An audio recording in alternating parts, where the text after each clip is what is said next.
والعاقبة للمتقين والجنة للموحدين والنار للملحدين والصلاة والسلام على سيد الأنبياء والمرسلين سيدنا ونبينا وشفيعنا أبي القاسم محمد صلى الله عليه وسلم وآله الطيبين الطاهرين المعصومين المظلومين واللعنة الدائمة الباقية على أعدائهم أجمعين من الآن إلى يوم الدين. أما بعد فقد قال الله سبحانه وتعالى في كتابه المبين وهو أصدق الصادقين وقوله الحق.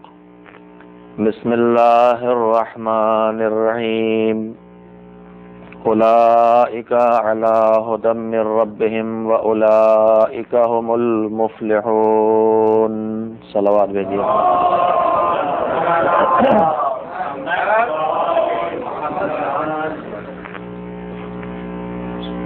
سورہ مبارکہ بقرہ کی ابتدائی آیات ہیں جن کے ایک فقرے کی تلاوت میں نے آپ حضرات کے سامنے کی ہے، اور سب سے پہلے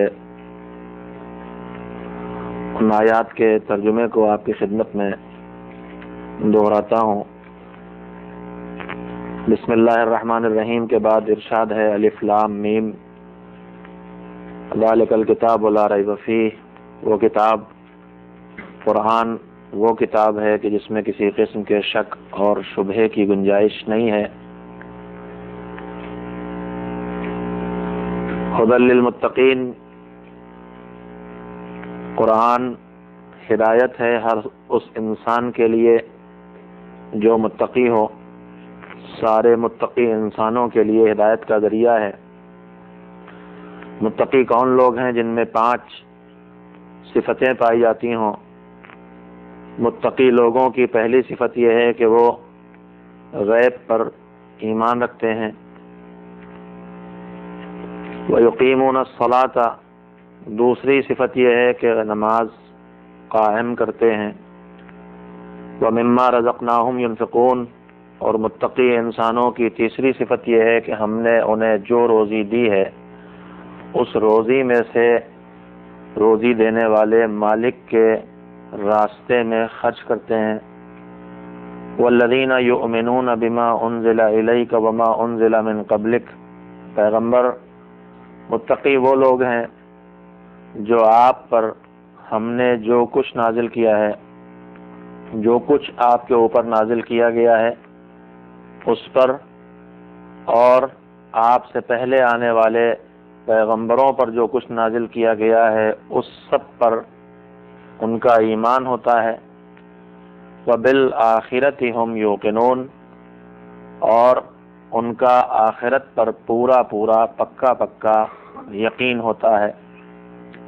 جو لوگ اپنے اندر یہ 5 صفتیں پیدا کر لیتے ہیں وہی اپنے پروردگار کے جانب سے ہدایت کے راستے پر ہیں، اور ایسے ہی لوگ آخرت کے مرحلے میں نجات پانے والے ہیں اور کامیاب ہونے والے ہیں.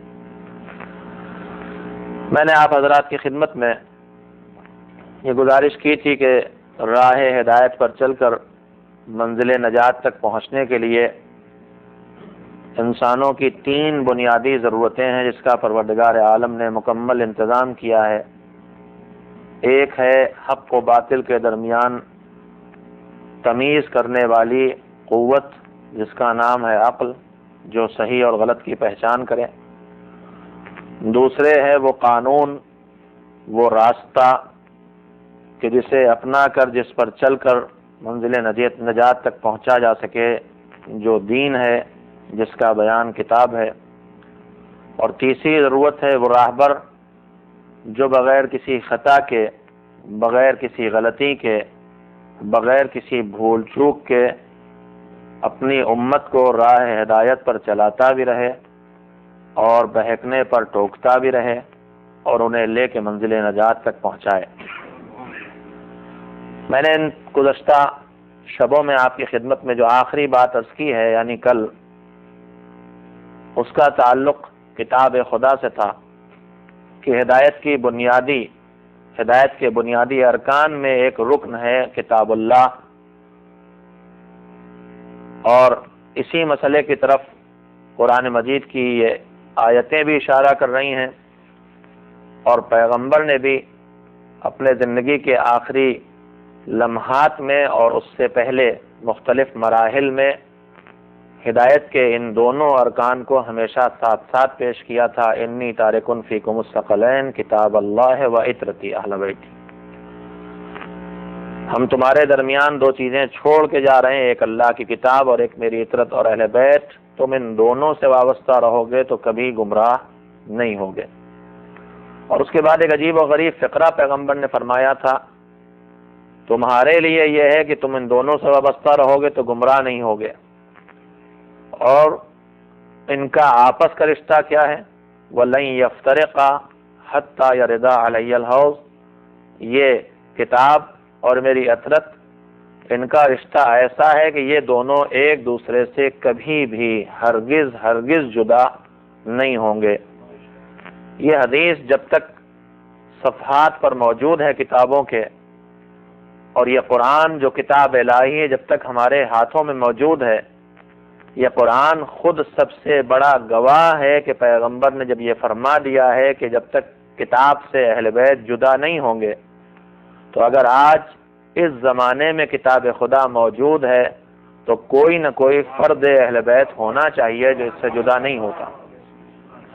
اور جب پیغمبر نے قیامت تک ہدایت کے لیے شرط کی ہے کہ کتاب خدا بھی ہونا چاہیے اور عترت و اہل بیت بھی، تبھی گمراہی نہیں ہوگی، تو اگر اس 1421 کے مسلمانوں کو اس فارمولے کی ضرورت ہے تو پھر اس زمانے میں بھی کتاب خدا موجود ہونا چاہیے اور کوئی نہ کوئی فرد اہل بیت بھی موجود ہونا چاہیے، ورنہ اس صدی کا مسلمان پیغمبر سے شکایت کر سکتا ہے کہ آپ نے دو چیزیں بتائی تھیں، ایک تو ہے ہی نہیں، یا پیغمبر کی بات کو معاذ اللہ غلط قرار دیا جائے، اور یا اپنے عمل کو معاذ اللہ غلط قرار دیا جائے، اور میں اپنے پیغمبر پر وعدہ خلافی کا، پیغمبر کے دامن پر وعدہ خلافی کا داغ نہیں مان سکتا، چاہے مجھے اکثریت کو غلط ماننا پڑے۔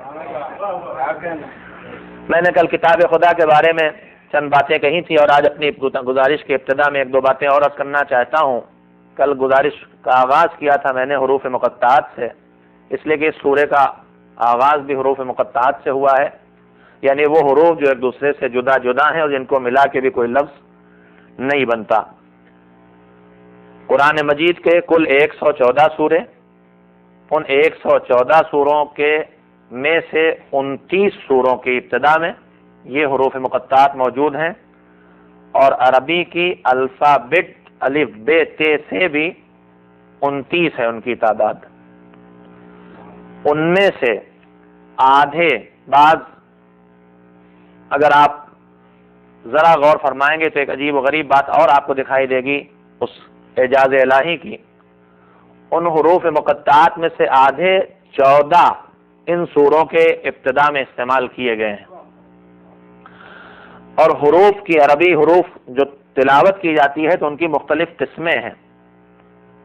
قرآن مجید پڑھنے میں کچھ حروف ہیں جن کی آواز حلق سے نکلتی ہے، عام طور پر عین اور ہے کی آواز آپ نے محسوس کی ہوگی کہ خالص حلق سے نکلتی ہے، بلکہ عرب جب آپس میں گفتگو کرتے ہیں تو ہمیں عین اور ہے کے علاوہ کچھ سنائی بھی نہیں دیتا۔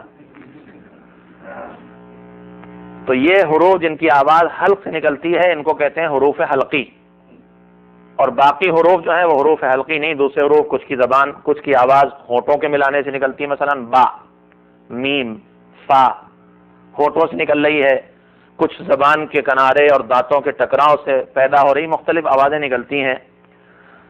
تو میں کوئی آپ کو تجوید پڑھانے کے لیے نہیں، میں اعجاز قرآنی کا ایک رخ ہے جو آپ کے سامنے رکھنا چاہتا ہوں، جو علماء نے تفسیر میں لکھا ہے کہ حروف کی دو قسمیں، مثلا ایک حلقی اور ایک غیر حلقی، حروف حلقی اور حروف غیر حلقی۔ اسی طرح سے حروف کی آواز نکالنے میں کچھ کی آوازیں زور سے نکلتی ہیں اور کچھ کی آواز آہستہ سے نکل جاتی ہے، جسے ہم اردو میں تلفظ کرتے ہیں پھس سے نکل جاتی ہے۔ مثلا سین کی آواز اس میں زور نہیں ہے، لیکن جیم جب ہم کہتے ہیں جہاز مثلا تو اس میں ایک ذرا زور ہوتا ہے، تو جہاں آواز نکالنے میں زور ہوتا ہے آواز میں، ان حروف کو حروف مجہورہ کہتے ہیں۔ آپ سوچ رہے ہوں گے کہ کیا کلاس شروع ہو گیا؟ میری تو مجبوری آپ جانتے ہیں، 925 مکاتب میں جو آدمی خدمت کر رہا ہو وہ کلاس کے علاوہ اور کیا کر سکتا ہے۔ مجہورہ حروف کہلاتے ہیں جن کی آواز زور سے نکلتی ہے، اور ان کے مقابلے میں محموسہ حروف کہلاتے ہیں جن کی آواز آہستہ سے نکل جاتی ہے۔ حروف کی بہت سی قسمیں ہیں، اگر آپ ڈیٹیل میں جانا چاہیں میں ان تفصیلات کو آپ کے سامنے نہیں رکھنا چاہتا، لیکن میں عرض یہ کرنا چاہتا ہوں کہ ایک اعجاز قرآنی یہ ہے کہ کل حروف جو عربی کے ہیں ان کے آدھے حروف اللہ نے حروف مقطعات کے طور پر استعمال کیے ہیں قرآن مجید میں، 14۔ اور اگر آپ ان حروف کی تفصیل میں جائیے گا تو حروف کی جتنی قسمیں حلقی، غیر حلقی، مجہورہ، محموسہ یا اور جتنی قسمیں بنتی ہیں اس میں جائیے گا تو ہر قسم سے آدھے حرف لیے گئے ہیں اور آدھے حرف نہیں لیے گئے۔ مثلا حروف مجہورہ اگر 8 ہیں تو اس میں سے 14 میں 4 آئے ہیں، 4 نہیں، یعنی آدھا کرنے میں بھی دامن عدل ہاتھوں سے نہیں گیا۔ یہ خود ایک اعجاز قرآنی ہے جو پڑھ کے محسوس کیا جا سکتا ہے۔ جتنی قسمیں حروف کی بنتی ہیں آدھے حرف ان حروف میں آئے، جن کا مجموعہ میں نے کل کیا بتایا تھا اپنے نوجوانوں کو یاد رکھنے کے لیے کہ قرآن مجید کے آغاز میں جو حروف مقطعات آئیں اگر انہیں جوڑ کے جملہ بنایا جائے تو جملہ کیا بنتا ہے؟ ہاں، میرے ایک استاد تھے، اللہ ان پر رحمتیں نازل کرے، بہت بزرگ، بڑے محبتی، ہمت بڑھانے والے، تو وہ پڑھاتے پڑھاتے کبھی روک کے کہتے تھے کہ واپس کرو۔ کیا واپس کریں؟ واپس کرو کا مطلب یہ ہوتا تھا کہ جو ہم نے بتایا ہے اب اسے تم دوہراؤ۔ جہاں یہ محسوس کرتے تھے کہ ٹھیک سے سن نہیں رہا ہے یا ادھر سے سن کے ادھر سے اڑا رہا تو کہتے تھے واپس کرو۔ تو کبھی کبھی میں بھی وہی کرتا ہوں۔ یہ حروف مقطعات ان کا جملہ کون سا بنتا ہے؟ صراط علی حق نمسک۔ کوئی نئی بات نہیں، میں آپ کو خالی محفوظ کرا دینا چاہتا ہوں جملے کو۔ تو ان حروف میں آدھے آدھے حرف ہر قسم کے استعمال ہوئے۔ ایک ہی چھوٹی سی گزارش تھی۔ اس کے بعد دوسری گزارش جو آپ کی خدمت میں کرنا چاہتا ہوں وہ یہ ہے، جس پر خصوصیت سے آپ توجہ فرمائیں کہ یہ قرآن مجید جو آج ہمارے آپ کے ہاتھوں میں کتاب کی شکل میں موجود ہے، اس قرآن مجید میں جو 114 سورے ہیں، 6500 سے زیادہ آیتیں ہیں، اس کے سلسلے میں ایک بات ہے جو آپ اپنے نوجوانوں کے لیے عرض کر رہا ہوں، اور وہ گزارش یہ ہے کہ یہ قرآن مجید 23 سال کے عرصے میں آہستہ آہستہ نازل ہوا ہے۔ نزول قرآن کے 2 مرحلے ہیں۔ ایک مرحلہ نزول قرآن وہ ہے کہ جس کے لیے قرآن مجید نے خود کہا انا انزلناہ فی لیلۃ القدر، شب قدر میں نازل کیا، بارگاہ الہی سے، عرش اعظم سے، لوح و قلم سے، جہاں سے بھی قلب پیغمبر پر، اور اس نور کے حوالے کیا گیا جس نور کے ذمے اس کتاب کا پہنچانا تھا۔ اسی لیے آپ اس مسئلے کو خود بخود حل کر سکتے ہیں کہ قرآن تو نازل ہوا بعثت پیغمبر کے بعد اور مولا علی کی ولادت ہوئی اس سے 10 سال پہلے، تو جو قرآن 10 سال بعد نازل ہونا شروع ہوا اس قرآن کی آیتوں کی تلاوت علی نے آغوش پیغمبر میں کیسے کی؟ تو اگر قرآن صرف 23 سال میں آہستہ آہستہ نازل ہوا ہوتا تو یہ مسئلہ حل نہ ہوتا، لیکن جب قرآن نے خود اعلان کر دیا کہ ہمارا نزول 2 طرح سے ہوا ہے، ایک بار شب قدر میں پورا اور ایک 23 سال میں آہستہ آہستہ کر کے، تو وہ امت والے ہوں گے جو 23 سالہ نزول قرآن کے محتاج ہو۔ یہ امامت والے ہیں، جب قلب پیغمبر پہ آ گیا تو ان تک بھی آ گیا، یہ اس کے محتاج نہیں ہے۔ 23 سال کے عرصے میں قرآن مجید نازل ہوا۔ کیسے نازل ہوا؟ جب جیسے حالات ہوئے اس کے مطابق آیت آ گئی۔ جو گزارش میں آپ کی خدمت میں کرنا چاہتا ہوں قرآن کریم کے سلسلے میں وہ یہ ہے کہ اگر آپ اس 23 سال کے عرصے کو بھی دیکھیں گے تو 23 سال کی تبلیغ کے 13 سال مکے کے ہیں اور 10 سال مدینہ منورہ کے ہیں۔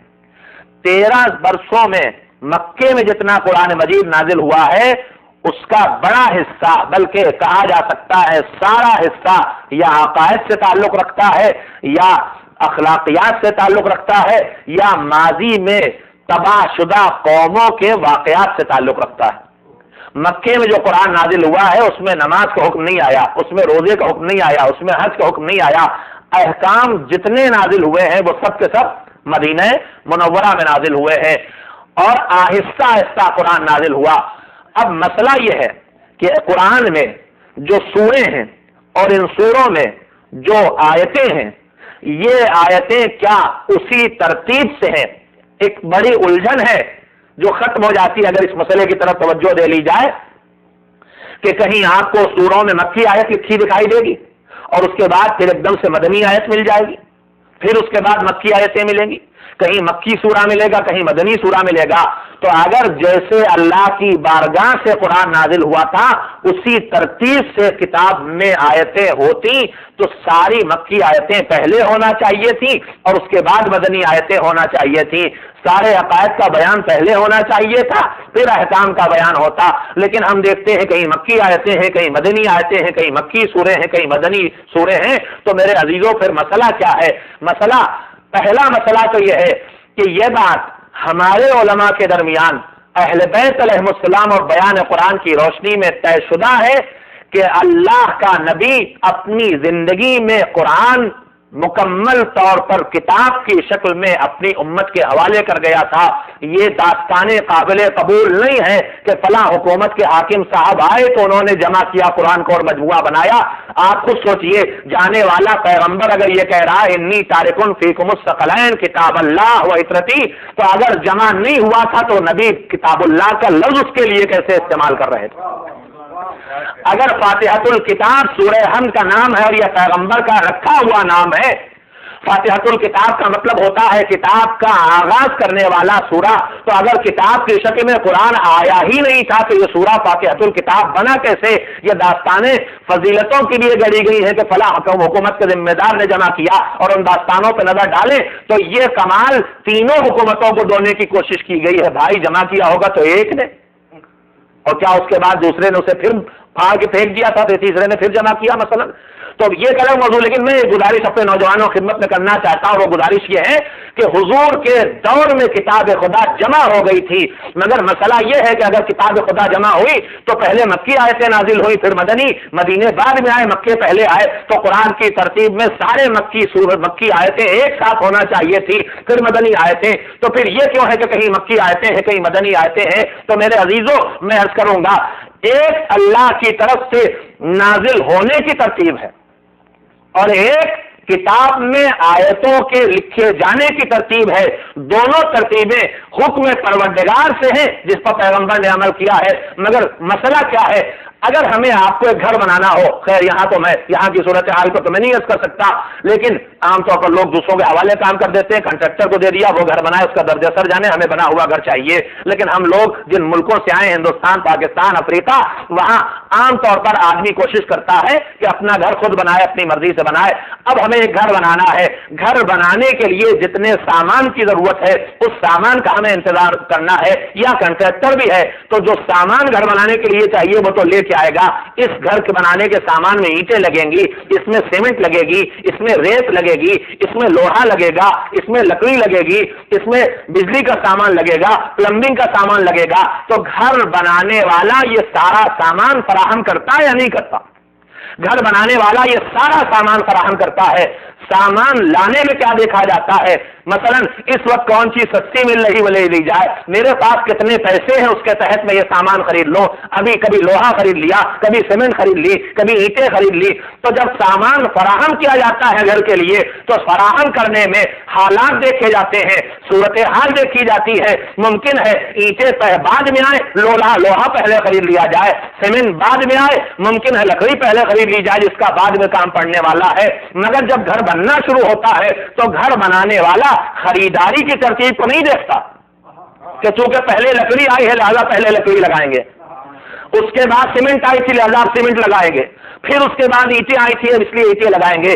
تو گھر کا سامان جمع کرنے والا حالات کے تحت جمع کرتا ہے، اور گھر کا بنانے والا گھر کی شکل و صورت کے لیے اس سامان کو ایک مخصوص ترتیب دیتا ہے.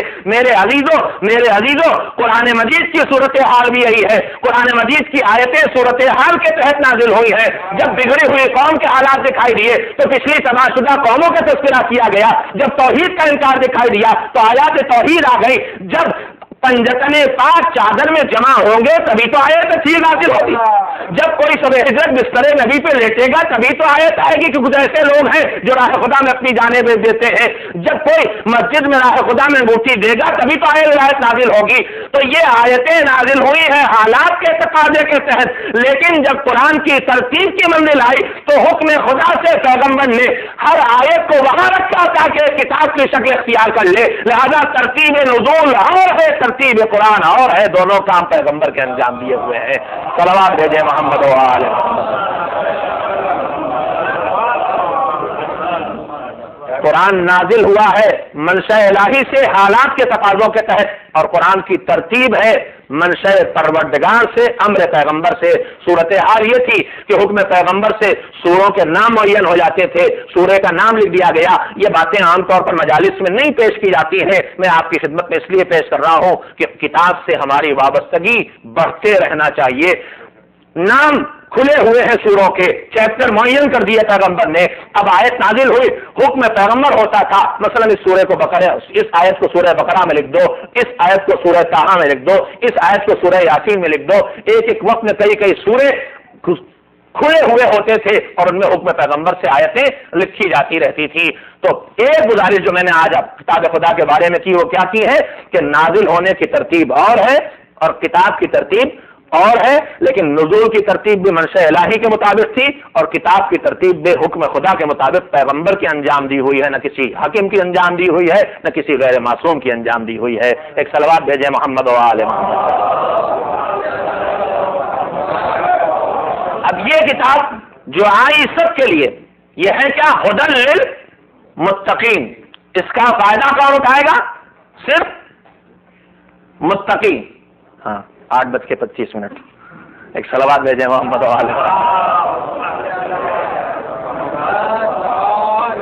اس وقت گھڑی اسم مسمہ ہو رہی، سامن ہو رہی ہو بھی. ایک صلوات مل جل کے بھیجے محمد و آل.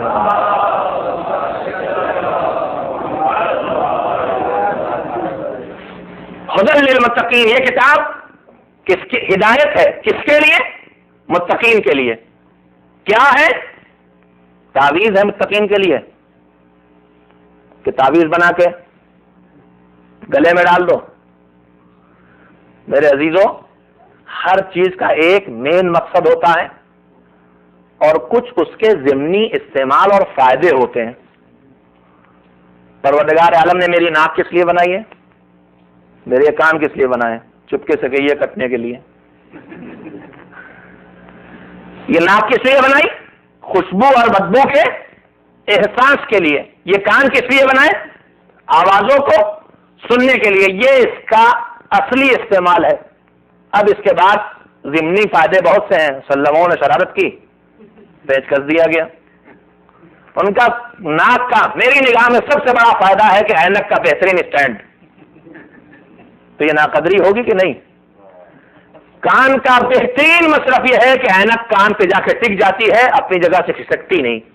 اگر کھسک جائے، خالی ناک ہوتی کان نہ ہوتے تو آگے کھسک آتی اور فاصلہ آنکھوں سے شیشے کا بڑھ جاتا اور لینس کا نمبر تبدیل ہو جاتا، صحیح دکھائی نہ دیتا. اللہ نے کیا کرم کیا کہ کان بنا دیے کہ اینک ہمیشہ ناک پہ صحیح جگہ رکھی رہتی ہے. یہ سب فائدے ہیں کہ نہیں؟ مگر یہ اگر انہی کو فائدہ قرار دیا جائے اور کوئی صاحب کان میں روئی ٹھوس لیں اور ناک کو بھی پیک کرا لیں تو ناقدری ہوگی اس نعمت کی یا نہیں ہوگی؟ یا ناک استعمال تو ہو رہی لیکن بدبو آئے چاہے خوشبو، ان کے اوپر کوئی اثر ہی نہیں ہوتا. کان استعمال تو رہے، چاہے ذکر خدا ہو رہا ہے چاہے غیبت، دونوں کے لیے برابر سے. تو ایک ہے ہر چیز کا اصلی استعمال اور ایک ہے اس کے ضمنی فائدے. چھوٹے چھوٹے بہت سے فائدے ہوتے ہیں. میرے عزیزوں، میرے دوستوں، اللہ نے اپنے کتاب کا اصلی فائدہ کیا بتایا؟ یہ نہیں بتایا کہ کوئی صاحب بیمار ہو تو ان پہ مولانا صاحب سے کو پڑھ کے پھونک دیں.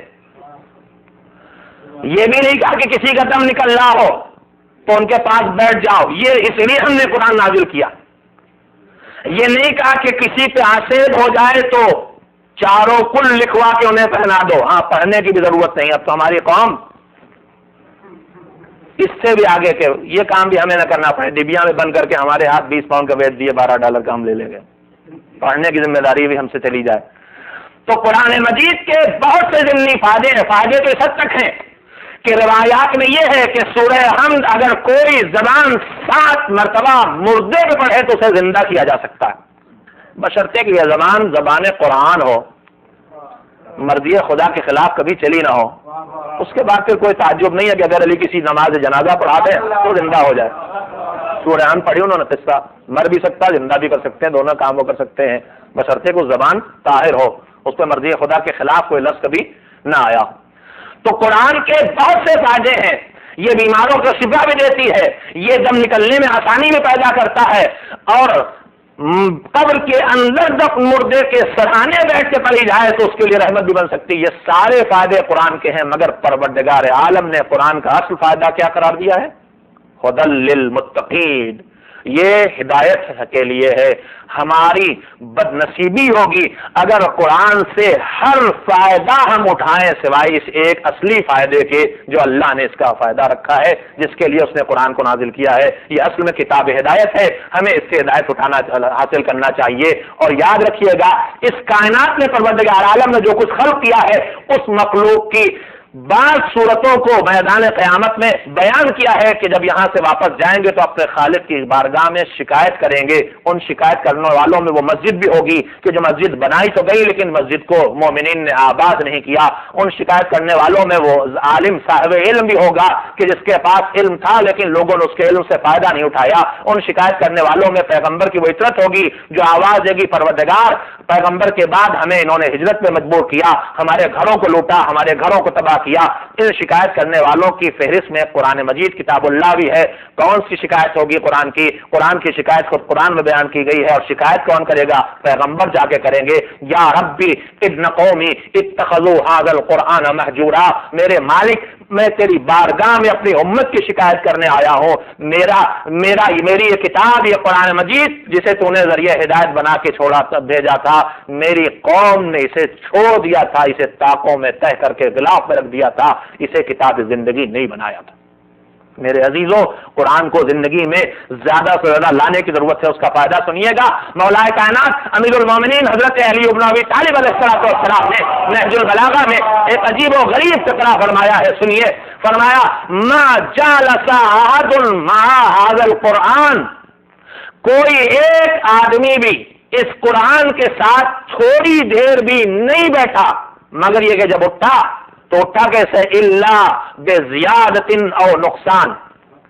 جب بھی کوئی آدمی تھوڑی دیر قرآن کے ساتھ بیٹھ کے وقت گزار لے، چاہے اسے پڑھ کے گزارے، چاہے اسے سن کے گزارے، چاہے اسے زبان سے دوہرا کے گزارے، چاہے قرآن کے ساتھ تھوڑی دیر اس کے ترجمے کا مطالعہ کر کے وقت گزارے. مولا نے کوئی شرط نہیں لگائی کہ زبان سے ہی پڑھنا شرط ہے. جو تھوڑی دیر قرآن کے ساتھ بیٹھا، اگر پڑھنے کی سکت نہیں ہے تو ترجمہ کانوں سے سن رہے ہیں، کیسٹ لگا لیا ہے، یہ بھی ایک وقت گزر رہا ہے. عربی نہیں پڑھنا چاہتے ہیں، ترجمہ صرف پڑھ رہے ہیں، اپنی اس زبان میں جو سمجھ رہے ہیں، یہ بھی قرآن کے ساتھ ایک وقت گزر رہا. مولا نے فرمایا کہ کوئی ایک شخص بھی قرآن کے ساتھ تھوڑی دیر بھی اگر بیٹھا تو جب اٹھے گا تو اٹھے کیسے؟ اللہ ما قام الا بزیادت او نقصان. یا تو کچھ بڑھا کے اٹھے گا یا کچھ گھٹا کے اٹھے گا. گھبرائیے نہیں، گھٹا کے اٹھے گا، ڈریے نہیں کہ نہ جانے کیا گھٹ جائے قرآن کے ساتھ. ہاں، ہمارا انداز فکر عجیب و غریب ہے. ہم اتنے خوفزدہ ہیں اپنے توہمات کے ہاتھوں. میں جس شہر کا رہنے والا ہوں وہ مرکز توہمات بھی ہے. وہاں ایک صاحب کے بچی پیدا ہوئی، ان کا کیا نام رکھیں؟ زمانہ تھا حضرت زہرا صلوات اللہ وسلام علیہا کی ولادت کا. ہم نے کہا کہ اس کا نام بی بی کے نام پہ فاطمہ رکھ دو. پسند اچھا لگا ان کو. گھر میں گئے، دوسرے دن واپس آئے، کہا مولانا کوئی اور نام بتا دیجیے. ہم نے کہا کیوں؟ کل وہ گھر میں کہہ رہی ہیں کہ بی بی کی پوری زندگی مصیبتوں میں گزری تھی. آپ دیکھیے توہمات کہاں تک انسان کو لے جاتے ہیں. جس کی نسل میں پیدا ہونے والا، جس کے بیٹے نے اپنے ہر بیٹے کا نام علی رکھا اور اپنی ہر بیٹی کا نام فاطمہ رکھا، اس کے ماننے والے خوفزدگی جو توہمات کے ذریعے آئی کہاں تک پہنچ رہی ہے. تو ڈریے گا نہیں کہ قرآن کے ساتھ مولانا کا بیٹھو گے تو جب اٹھو گے تو کچھ یا تو زیادہ لے کے اٹھو گے یا کم کر کے اٹھو گے. پوری حدیث تو سن لیجیے. مولانا نے کہا کہ قرآن کے ساتھ جب کوئی انسان بیٹھتا ہے تو جب قرآن کے ساتھ بیٹھ کے اٹھتا ہے، جیسے ہم دو دوست تھوڑی دیر ایک دوسرے کے ساتھ بیٹھے، دو مومن ایک دوسرے کے ساتھ بیٹھے تو جانے لگے تو یا کچھ بڑھا کے جاتے ہیں گھٹا کے، ایسا ضروری نہیں. مگر قرآن کے ساتھ مولا کا پکا وعدہ ہے کہ جب بھی تم قرآن کے ساتھ تھوڑا وقت گزارو گے، اسے سن کے، اسے پڑھ کے، اسے سمجھ کے، اس کی تلاوت کر کے، اس کا مطالعہ کر کے، کسی شکل میں بھی تم نے تھوڑی دیر قرآن کے ساتھ وقت گزارا، تو جب بھی کوئی آدمی قرآن کے ساتھ وقت گزار کے اٹھے گا تو کیسے اٹھے گا؟ اما بے زیادت اور نقصان، یا کچھ بڑھا کے اٹھے گا یا گھٹا کے اٹھے گا. مولا کیا کہا؟ اما بے زیادت من ہدا اور نقصان من عما، یا گمراہی کو گھٹا کے اٹھے گا یا اپنی ہدایت کو بڑھا کے اٹھے گا، اس کے علاوہ کچھ نہیں ہونے والا. قرآن کے ساتھ بیٹھو تو اٹھو گے تو یا ہدایت کو بڑھا کے اٹھو گے یا گمراہی کو گھٹا کے اٹھو گے. میں یہ گزارشیں آپ کی خدمت میں اس ملک میں خاص کر کے اس لیے اس علاقے میں ملک کی قید نہ لگاؤں، اس علاقے میں جہاں مغربی تہذیب دھیرے دھیرے خاموشی سے دماغوں پہ قبضہ کرتی ہے، یہ گزارش اس لیے کر رہا ہوں کہ یہاں ہمیں جو کل میں نے عرض کیا تھا کہ ماحول کا مقابلہ کرنے کے لیے ماحول کے ٹکراؤ کے ماحول بنانے کی ضرورت ہے. اس ماحول بنانے کی پہلی شرط ہے قرآن غلافوں سے نکل کے، طاقوں سے اتر کے ہمارے ہاتھوں میں آ جائے، ہمارے دل و دماغ پہ آ جائے. کم سے کم روزانہ معصومین نے حکم دیا ہے کہ کوئی 24 گھنٹے میں ایسا وقت ہونا چاہیے جس میں ہم تلاوت قرآن کا شرف ضرور حاصل کریں، دنیا کا فائدہ بھی آخرت کا فائدہ بھی. ہمارے مولا امیر المومنین حضرت علی بن ابی طالب علیہ السلام نے فرمایا کہ سنو، کیا تمہارا نقصان ہے کہ کاروبار حیات میں ڈوبا ہوا آدمی، کوئی تاجر جب تھک کے دن بھر کاروبار کر کے رات میں اپنے گھر واپس آئے تو واپس آنے کے بعد اس کا کیا نقصان ہے کہ وہ قرآن کی 10 آیتیں ہی پڑھ لے. کوئی شرط نہیں آپ قرآن کھول کے بیٹھے ہیں، آپ کو 10 آیتیں تو زبانی یاد ہیں. ارے سورہ ان پڑھیے، کتنی ہو گئی؟ 7. اور انا آتے ہیں نہ پڑھیے، 10 ہو جائیں گے انشاءاللہ. ہو سکتا ہے کہ زیادہ ہو جائے، میں نے باریکی سے نہیں چھوڑا. کوئی مسئلہ نہیں. کیا بگڑ جاتا ہے؟ فائدہ سنیے. فرمایا کیا بگڑ جاتا ہے کہ تم میں سے کوئی آدمی دن بھر کاروبار حیات میں لگ کے جب رات میں بستر پہ واپس آئے تو 10 آیات قرآنی کی تلاوت کر لے. وجہ اس کے بعد فائدہ کیا بتایا؟ فرمایا جب ایک آیت پڑھے گا تو اللہ اس کے لیے 10 نیکیاں درج کرے گا. اور نہ صرف یہ کہ 10 نیکیاں درج کرے گا، 10 نیکیاں اس کے نامہ اول میں بڑھائے گا اور دن بھر کے سیئات میں سے 10 سیئات کو ہر آیت کے بدلے محو کر دے گا، 10 برائیوں کو بھی محو کر دے گا. کتنا اچھا کاروبار ہے. 10 آیتیں پڑھ کے 100 نیکیاں لکھوا لی جائیں اور دن بھر کی 100 خطاؤں اور برائیوں کو نام عمل سے مٹا دیا جائے. مگر یہ قرآن سے قربت پیدا ہوگی تبھی. یہاں تو ایک آیت میں 10 نیکیوں کا وعدہ ہے. اس مولا کے سرکار حضرت محمد مصطفیٰ صلی اللہ علیہ وآلہ وسلم کا عجیب و غریب وعدہ سنیے میرے عزیزوں. قرآن سے نزدیکی قربت پیدا ہونا ضروری ہے. ابھی میں نے سورہ بقرہ کی آیت پڑھی، کہاں سے آغاز ہوا؟ الف لام میم سے. حضور نے فرمایا کہ من قرأ حرفا من القرآن، جب کوئی انسان قرآن مجید کے ایک حرف کو پڑھتا ہے، جب کوئی انسان قرآن کریم کے ایک حرف کو پڑھتا ہے، یکتب لہ بکل حرف 10 حسنات، ہر حرف کے مقابلے میں 10 نیکیاں لکھی جاتی ہیں. اب آیت اور لفظ کی بات نہیں، حرف کی بات. فرمایا کہ جب کوئی انسان ایک حرف کی تلاوت کرتا ہے تو ایک حرف کے مقابلے میں 10 نیکیاں لکھی جاتی ہیں. اور اس کے بعد عجیب و غریب بات فرمایا کہ میں یہ نہیں کہہ رہا ہوں کہ الف لام میم ایک حرف ہے، میں کہہ رہا ہوں الف حرف ہے، لام حرف ہے، میم حرف ہے. یعنی جب ہم نے الف کہا تو 10 نیکیاں، جب ہم نے لام کہا تو 10 نیکیاں، جب ہم نے میم کہا تو 10 نیکیاں. ذالک الکتاب لا ریب فیہ، پتہ نہیں کتنے حرف کہہ دیے ہم نے، کتنی نیکیاں آ گئیں. تیسری روایت سنیے. اس ماحول میں قرآن سے قربت پیدا کرنے کی میں گزارشیں کر رہا ہوں. ہم میں سے کون ہے جو جنت میں جا کے اونچی سی اونچی منزل کو حاصل نہیں کرنا چاہتا؟ جنت میں داخلہ ایک مرحلہ ہے اور جنت میں پہنچنے کے بعد اعلیٰ ترین منزل پہ پہنچنا الگ ہے. مولا کائنات امیر المومنین حضرت علی بن ابی طالب علیہ السلام نے فرمایا، ایک اس سے اور ہلکی پھلکی سلوات بھیجیے ذرا جب باہر آواز آ جائے.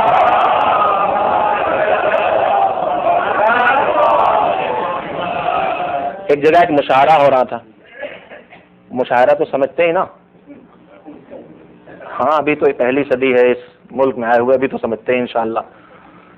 حالانکہ بعض جگہوں پر مشاعرہ جو ہے وہ اس کا یہ لفظ غلط جگہوں پہ استعمال ہوتا ہے. 3 قسمیں ہیں. جب کسی اجتماع میں بیٹھ کے ہماری تہذیب میں شعر پڑھے جاتے ہیں تو اس کے 3 نام ہوتے ہیں. یا مشاعرہ کہلاتا ہے، یا مقاصدہ کہلاتا ہے، یا مسالمہ کہلاتا ہے.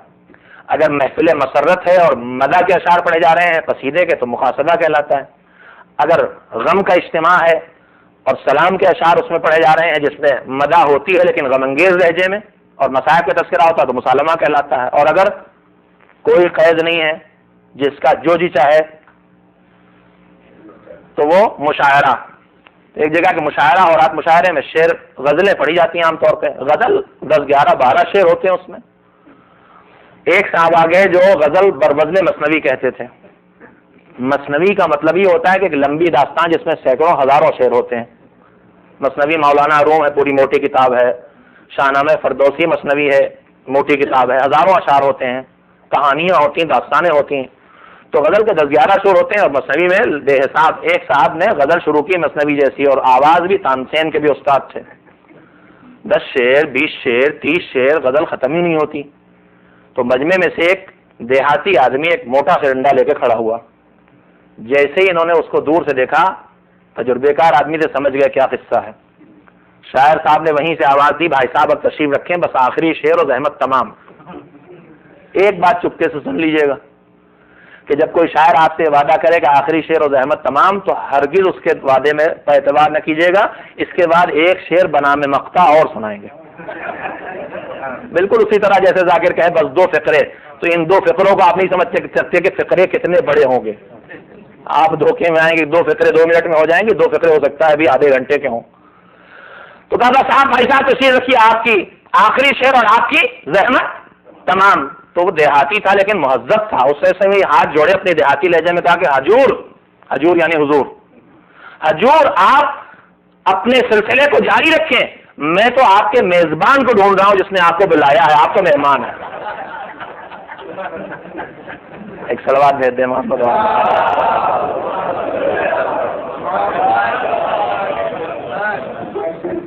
میں تو مہمان ہوں آپ کا بھائی، زیادہ سے زیادہ میرے میزبان کو ڈھونڈتے رہیے گا.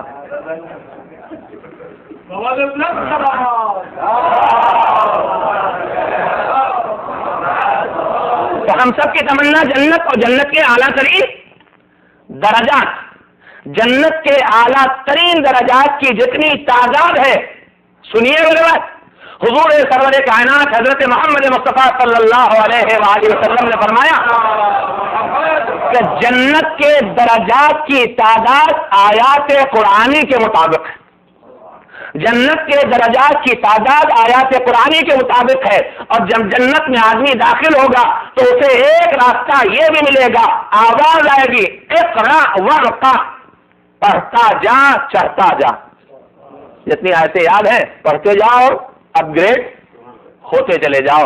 تو تلاوت قرآن دنیا کی بھی آبادی کا ذریعہ ہے، حفظ قرآن آخرت کی بلندی کا بھی ذریعہ ہے. اس قرآن سے وابستگی دنیا میں ہدایت کا راستہ دکھانے والی اور آخرت میں منزل نجات تک لے جانے والی ہے.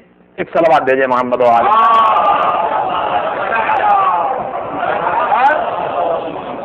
ہدی للمتقین، یہ قرآن کس کے لیے ہدایت کا ذریعہ؟ یہ قرآن کس کے لیے ہدایت کا ذریعہ؟ میری گزارش بھی اپنے انتہا پہ اس بنیاد سے پہنچ رہی ہے کہ گھڑی کی سوئی اپنے انتہا پہ پہنچ رہی ہے، 9 کے قریب پہنچ رہی. لہذا میں اپنی گزارش کو بھی ختم کرنا چاہتا ہوں. ایک حصہ چھوٹا سا اور باقی رہ گیا ہے جس سے کم وقت میں آپ کی خدمت میں کرنا چاہتا ہوں. یہ قرآن ہدایت کا ذریعہ ہے. کس کے لیے ہدایت کا ذریعہ؟ متقی کے لیے. متقی کون ہے؟ تقویٰ کیا ہے؟ تقوی کی تعریف کل میں نے اپنے امام کی زبان الفاظ میں آپ کی خدمت میں عرض کی تھی کہ تقویٰ اس بات کا نام ہے کہ جہاں بلائے وہاں سے غیر حاضر نہ ملو، اور جہاں دیکھنا ناپسند کرے وہاں کبھی حاضر نہ ملو. بلانے کا نام واجب ہے اور ناپسند جگہ کا نام حرام ہے. یعنی کوئی واجب چھوٹنے نہ پائے اور کوئی حرام کام انجام نہ دیا جائے. اس کا نام تقویٰ ہے. تقوی کی البتہ پہلی منزل ہے. جب یہ منزل آگے بڑھتی ہے تو مکروہات بھی انجام نہیں دیتا آدمی، مستحبات بھی ترک نہیں کرتا ہے. اور یہی منزل جب ترک اولا کے اعلیٰ ترین مراحل سے آگے گزر جاتی ہے تو وہ تقویٰ نہیں کہلاتا، وہ عصمت کی منزل ہوتی ہے جو اللہ کے خاص بندوں کو حاصل ہے. تو میرے عزیزوں میں آج آپ کی خدمت میں جو اس سوسائٹی میں خاص کر کے گزارش کرنا چاہتا ہوں کہ اس ماحول میں کل بھی میں نے عرض کیا تھا نیکیوں پر کوئی پابندی نہیں ہے مگر برائیوں کا ماحول چاروں طرف ہے، گناہوں کا ماحول چاروں طرف ہے۔ ہمارے دل و دماغ جب نیکی کے راستے پر آتے ہیں تو نیکی کے راستے پر آنے کے بعد، دین کا رخ اختیار کرنے کے بعد ہمارے دماغوں میں حساب و کتاب شروع ہو جاتا ہے۔ نمازیں قضا ہوتی تھی، اب قضا نہ ہونا چاہیے، مجلسوں میں نہیں جاتے تھے، مجلسوں میں آنا چاہیے، ماتم نہیں کرتے تھے، ماتم کرنا چاہیے، حج واجب تھا کرنے نہیں گئے تھے، اب حج کر لینا چاہیے، صدقات نہیں دیتے تھے اب دینا چاہیے۔ نیکیوں کے انجام دینے کی فکر بہت زیادہ ہو جاتی ہے لیکن گناہ سے بچنے کی فکر کم ہوتی ہے اس کے مقابلے۔ یہ خیال نہیں آتا کہ یہ نیکیاں تو ہم انجام دے رہے ہیں لیکن دن بھر میں یہ زبان کہاں کہاں گناہ کر لیتی ہے، یہ آنکھ کہاں کہاں گناہ کر لیتے ہیں، یہ کان کہاں کہاں گناہ کر لیتے ہیں، اس کی فکر کم ہوتی ہے۔ میں اس وقت جو آپ کی خدمت میں پیغام دینا چاہتا ہوں یہ ہے کہ نیکی کی فکر کے ساتھ ساتھ گناہ سے بچنے کی فکر بھی بڑھانے کی ضرورت ہے، خاص کر کے اس ماحول میں جہاں نیکیوں پہ کوئی پابندی نہیں ہے۔ گناہ سے بچنے کے لیے زحمت اٹھانے کی ضرورت ہے۔ میرے عزیزوں، نیکی کا فائدہ یہ ہے کہ نیکی کر کے آدمی ثواب پاتا ہے، اور برائی اور گناہ سے بچنے کے دو فائدے ہوتے ہیں، ایک یہ کہ گناہ سے بچ کے بھی ثواب پاتا ہے اور دوسرے آئے ہوئے ثواب کو بھی بچاتا ہے۔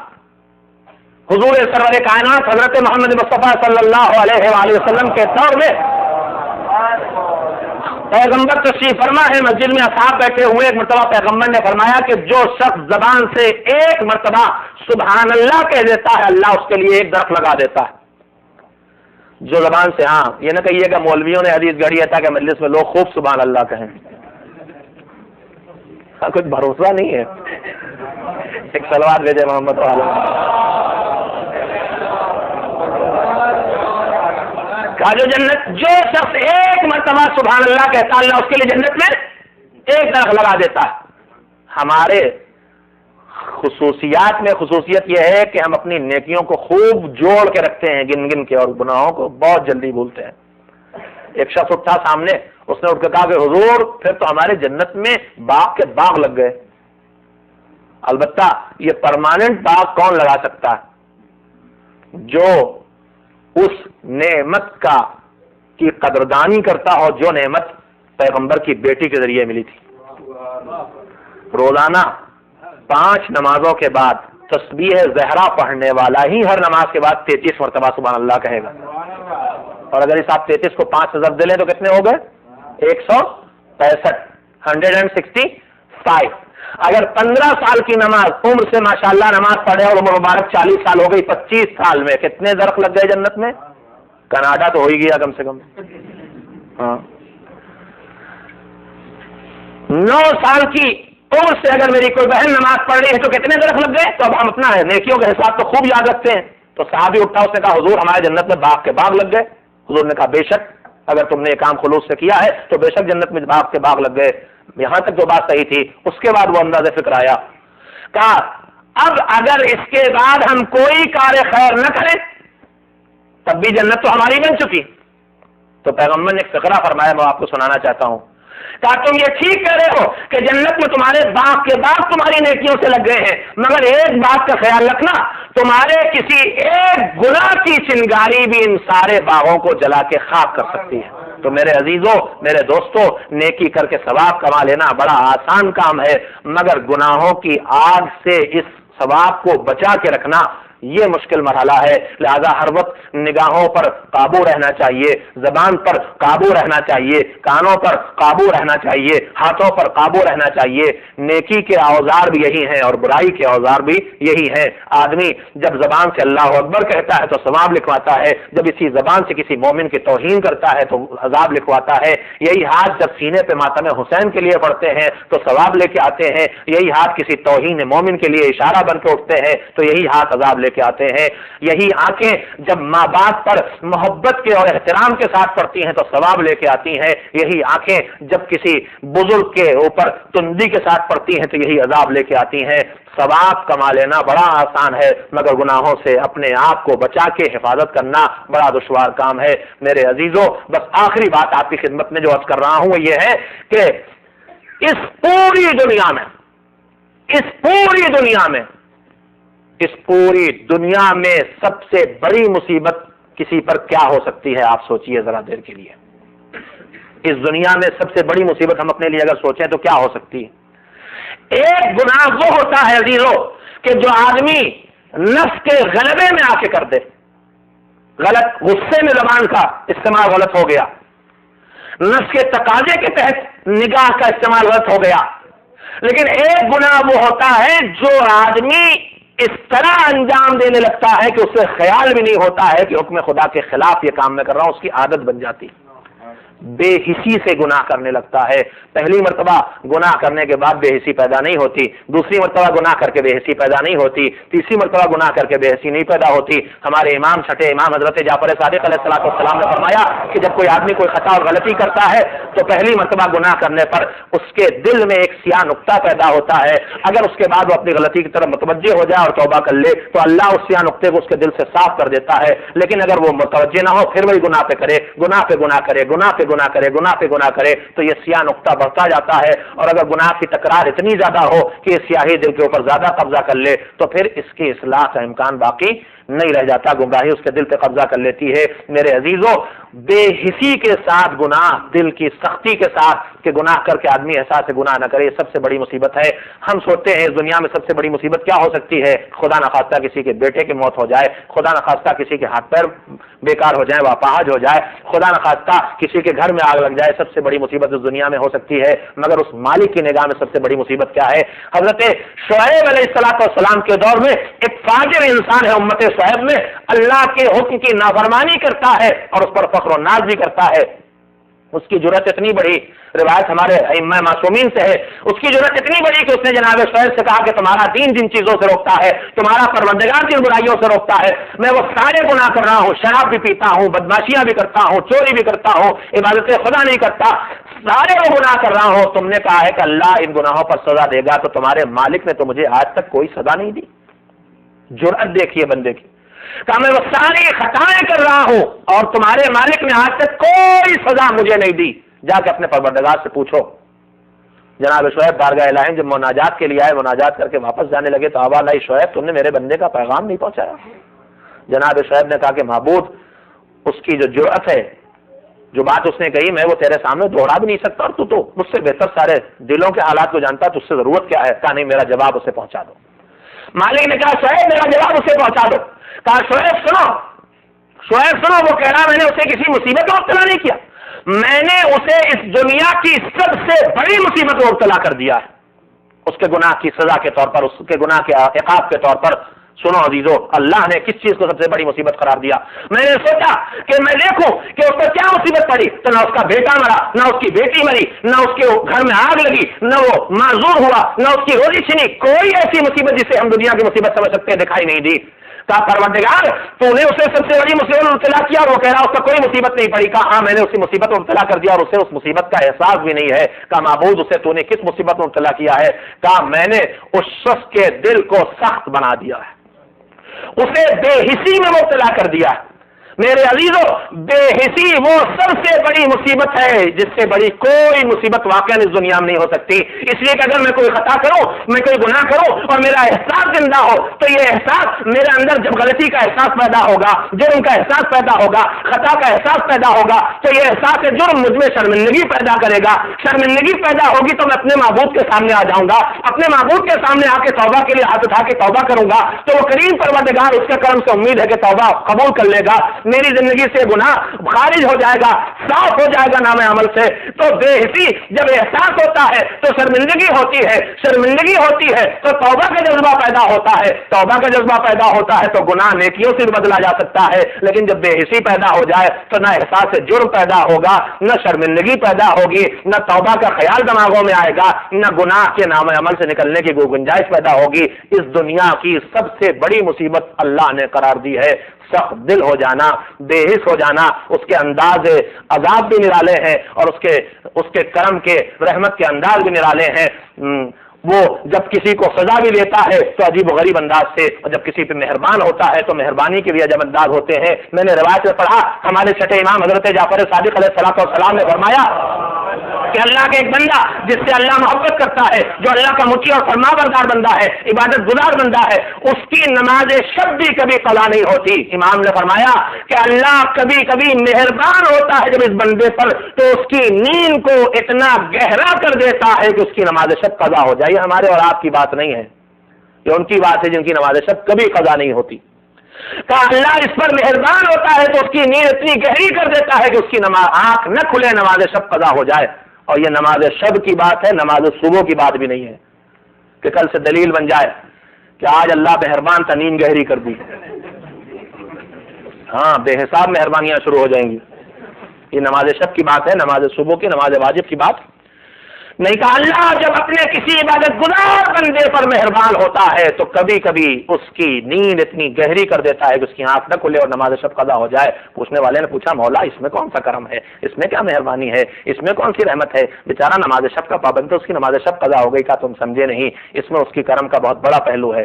کہا وہ اس لیے کرتا ہے پروردگار کہ اگر یہ نماز شب پابندی سے پڑھتا رہتا، 10 سال میں بھی ایک نماز شب قضا نہیں ہوئی، 20 سال میں نماز شب قضا نہیں ہوئی، 30 سال گزرے نماز شب قضا نہیں ہوئی، 40 سال گزرے نماز شب قضا نہیں ہوئی، تو اگر اس کی نماز شب کبھی قضا نہ ہوتی تو شاید زندگی کے کسی مرحلے میں یہ غرور مبتلا ہوتا کہ میں اتنا بڑا عبادت گزار ہوں کہ میری ایک نماز شب بھی قضا نہیں ہوئی، اور یہ غرور اس کی ساری نیکی کو کھا جاتا۔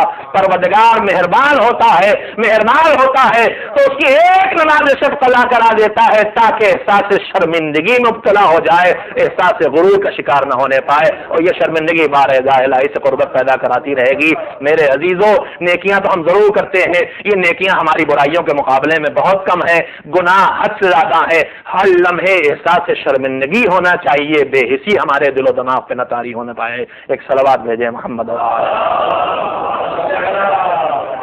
انہیں سوئے ہوئے دماغوں کو بیدار کرنے کے لیے، انہیں سوئے ہوئے ضمیروں کو جگانے کے لیے، انہیں کھوئی ہوئی فکروں کو سمیٹنے کے لیے، انہیں بکھرے ہوئے انسانوں کو بارگاہ خدا تک لانے کے لیے، انہیں راہ سے بھٹک جانے کے خطرے سے دو چار امت والوں کو صراط مستقیم پر چلانے کی طاقت دینے کے لیے علی اکبر نے کلیجے پہ برچھی کھائی تھی، عباس نے اپنے بازو کٹائے تھے، علی اصغر کے 6 مہینے کے حسین کے 6 مہینے کے لال علی اصغر کے گلے پہ تیر پڑا تھا، اور اسی پیغام دین کو اگلی نسلوں تک، قیامت تک پہنچانے کے لیے حسین کی کم سن بچی نے یتیمی کا بوجھ سنبھالا تھا، رخساروں پہ تماچے کھائے تھے، ننھی سے پشت پہ تازیاں نہیں کھائے تھے۔ ہم آپ سوچ نہیں سکتے کہ ننھے بچے انہوں نے کون سی قربانیاں دی ہیں۔ میرے عزیزوں، کربلا میں شہداء کی 2 قسمیں ہیں۔ کچھ وہ شہداء ہیں جن کے نام ہمیں معلوم ہے، جن کا مشہد ہمیں معلوم ہے، جن کی قبر ہمیں معلوم ہے، لیکن کربلا میں شہداء کی ایک اور فہرست ہے جنہیں ہم گمنام شہداء کہہ سکتے ہیں، جن کے نام تک ہمیں نہیں معلوم ہے، جن کی شہادت گاہ تک ہمیں نہیں معلوم ہے، جن کی قبروں کے نشانات تک ہمیں نہیں معلوم ہے۔ آپ سوچ رہے ہوں گے کون ہے؟ میں 2 لمحوں میں آپ کی خدمت میں جو گزارش کرنا چاہتا ہوں یہ ہے کہ حسین کا قافلہ جب مدینہ منورہ سے نکلا تھا تو حسین کے اس قافلے میں وہ بیویاں تھیں جن بیویوں کی گودوں میں ننھے بچے تھے، اور یہ بچے کربلا تک آئے تھے۔ اس کا ثبوت یہ ہے کہ 7 محرم کو جناب زہیر بن القین لشکر یزید کے سامنے پانی کا مطالبہ کرنے گئے ہیں، پانی نہیں ملا ہے، پانی نہیں آیا ہے، مگر زہیر بن القین نے لشکر یزید کے سامنے جو تقریر کی تھی اس تقریر میں کہا تھا کہ حسین کے خیموں میں پانی نہیں ہے، حسین کے خیموں میں نے پیاسے بچے دیکھے ہیں، یہ بچے اتنے پیاسے ہیں کہ اگر انہیں پانی نہ ملا تو بچے پیاس سے مر جائیں گے۔ سوچو عزیزو، جب 7 محرم کو حسین کے خیموں میں بچے اتنے پیاسے تھے تو یہ پیاس 8 محرم کو کتنی بڑی، یہ پیاس 9 محرم کو کتنی بڑی، یہ پیاس 10 محرم کو کتنی بڑی۔ یہ پیاسے بچے عاشور کے دن بھی سلامت موجود تھے، اس لیے کہ جب عباس، حسین کے بھائی عباس نے آگے کہا آقا میدان میں جانے کی اجازت دیجیے، اور حسین ہر بات جواب دیتے میرے بھیا تم تو میرے لشکر کے سردار ہو، تمہیں کیسے اجازت دوں؟ تو آخر وہ مرحلہ آیا کہ عباس نے ہاتھوں کو جوڑ کے کہا آقا اب وہ لشکر کہاں ہے جس کا سردار میں ہوں؟ اسی لمحے خیموں سے پیاسے بچوں کی التش التش کی آوازیں آئی تھیں، التش کی آوازیں سن کے حسین نے کہا تھا بچوں کے لیے پانی کا انتظام کرو میرے بھیا. عباس گئے تھے علم لے کے مشکیزہ اس میں باندھ کے جب نکلے تھے تو کمسی سکینہ نے ننھے ننھے بچوں کو جمع کر کے اپنے چچا کو حلقے میں لے کے رخصت کیا تھا. بچے عاشور کے دن بھی کربلا میں موجود تھے. میرے عزیزوں یہ بچے جو مدینے سے کربلا تک آئے, جو کربلا سے عاشور تک موجود تھے, ان بچوں میں ایک حسین کا 6 مہینے کا لال حسین کے آغوش میں کربلا میں شہید کیا گیا. ایک 3-4 سال کی بچی شام کے زندان میں دفن ہو گئی عالم یتیمی میں. مگر اور سارے بچے کیا ہوئے تھے میرے عزیزوں؟ کبھی تم نے سوچا کیا یہ بچے مدینے واپس گئے تھے؟ نہیں, یہ بچے مدینے واپس نہیں گئے. اس لیے کہ جب حسین کی بہن مدینے میں داخل ہوئی تو ام کلثوم نے مرثیہ پڑھا تھا, مدینہ جدنا لا تقبلینا, اے ہمارے نانا کے مدینے ہمیں قبول نہ کرنا. اس لیے کہ جب ہم گئے تو ہماری گودیں آباد تھی, ہم واپس آئے تو ہماری گودیں ویران ہو چکی. یعنی یہ بچے اب نہیں تھے. نہ کربلا میں شہادت دکھائی دیتی ہے, نہ شام میں شہادت دکھائی دیتی ہے. پھر یہ بچے کیا ہوئے عزیزوں؟ ارے جب قافلہ کربلا سے چلا, بیویوں کے ہاتھ باندھے گئے, بیویوں کے پیر باندھے گئے, پیروں سے رسیوں کو لپیٹ دیا گیا اور اس کے بعد اونٹوں کو دوڑایا جاتا تھا. ننھے ننھے بچے ماں کی آغوش میں اور دوڑ رہے ہیں. ٹھوکر لگی, بچہ اچھل کے ماں کی گود سے نکلا. ہاتھ بندے ہیں ماں سے سنبھالے, پیر بندے ہیں خود کو کیسے گرا دے. ارے کچھ بچے اونٹوں کے پیروں کے نیچے پامال ہوئے, کچھ ریگستانوں میں پیاسے مر گئے. یہ کربلا کے وہ گمنام شہید تھے جن کے مزار بھی ہمیں نہیں معلوم, جنہوں نے قربانی دے کے دین کے پیغام کو اگلی نسلوں تک پہنچایا. اللہ کی طرف سے درود و سلام ہو ان پاکیزہ روحوں پر.